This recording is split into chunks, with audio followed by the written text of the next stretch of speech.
All right, happy Friday, Chargers fans, and welcome to Chargers Live. For Chris Hayrie, I'm Haley Elwood here at Hogue Performance Center.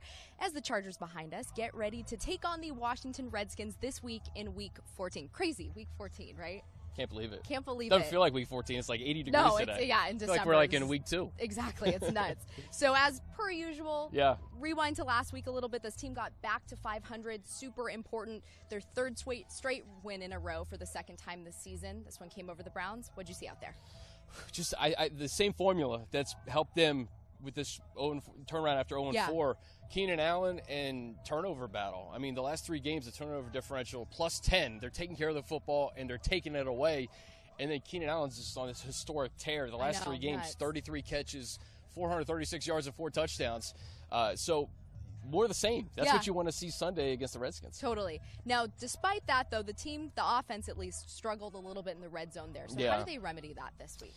Well, I'll say this. I think the silver lining to struggling in the red zone is you got Travis Kuntz some reps. Totally. You know, he missed his first field goal. I believe he set a record, actually, for the Chargers, like the most field goals in a game, and the first game as a Bolt or something like he missed his first field goal, 38 yards, and then he made his next 4, rather. Yeah.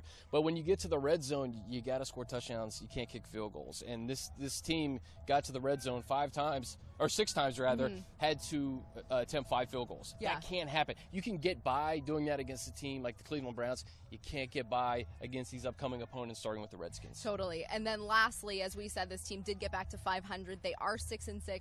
They have a share of the AFC West, which insane when you talk about how the season started 0-4. We were doing this 2 months ago. I know. And I remember we were like, is this a must-win game? Right. Is this a must-win game?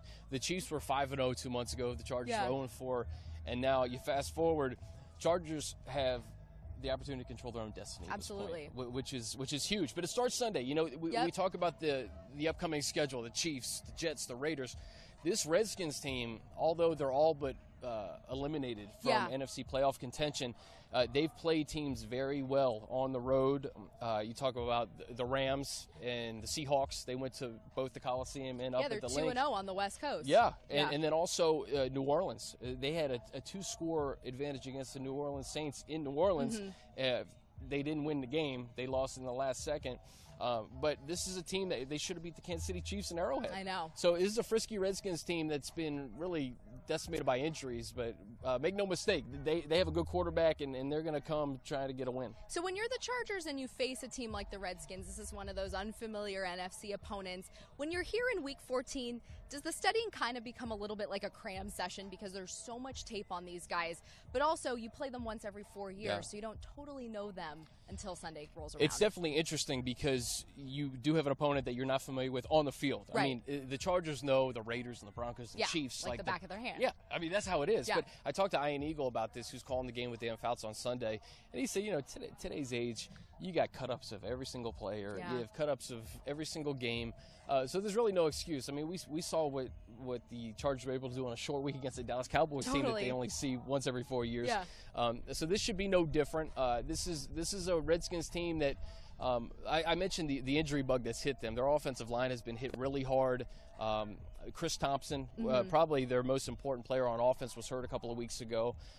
So it's been tough sledding for this team. And they're running into a Chargers team that's hot as anybody in the NFL right now. So looking at their tackles with Trent Williams and Morgan Moses kind of being sidelined a little bit, hampered this week in practice, even if they play and they won't be full strength, how beneficial is that for the Chargers defense? Well, it's huge. You know, one of the other things that I talked to Ian Eagle about was just that matchup specifically, and he said that, you know, he said, I'm on record saying this is probably the worst matchup that they can face, really. Yeah. You know, I mean, this is a Chargers team with 2 bookends who have a combined 20 sacks and 5 forced fumbles.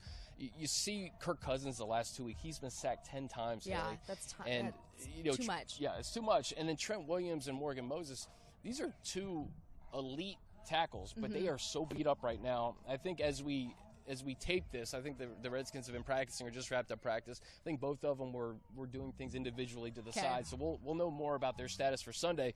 But even if they do play, it's going to be really tough to go up against a duo as hot as Melvin Ingram and Joey Bosa. Absolutely. Now let's get to Kirk Cousins a little bit, because this is a guy, despite the fact that the team's 5-7, you know, I love people say wins and losses not a QB stat. That's not a QB stat. But he's had a very solid season.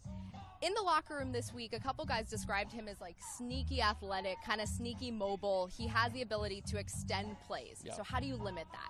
Well, first, look at the stats, and look at Phillip Rivers' Yes, stats, and look at this Kirk is Cousins' nuts. stats. I mean, they both have 21 touchdowns. I think Phillip has 7 interceptions. Kirk has 8 interceptions. They both average 274 yards passing per game. And I think their total passing yards are like 3 yards within each other. So it's just eerie to see these two quarterbacks and how close they are in the stats. But, yeah, Kirk's a guy who he can extend plays. They'll call a zone read for him every now and again.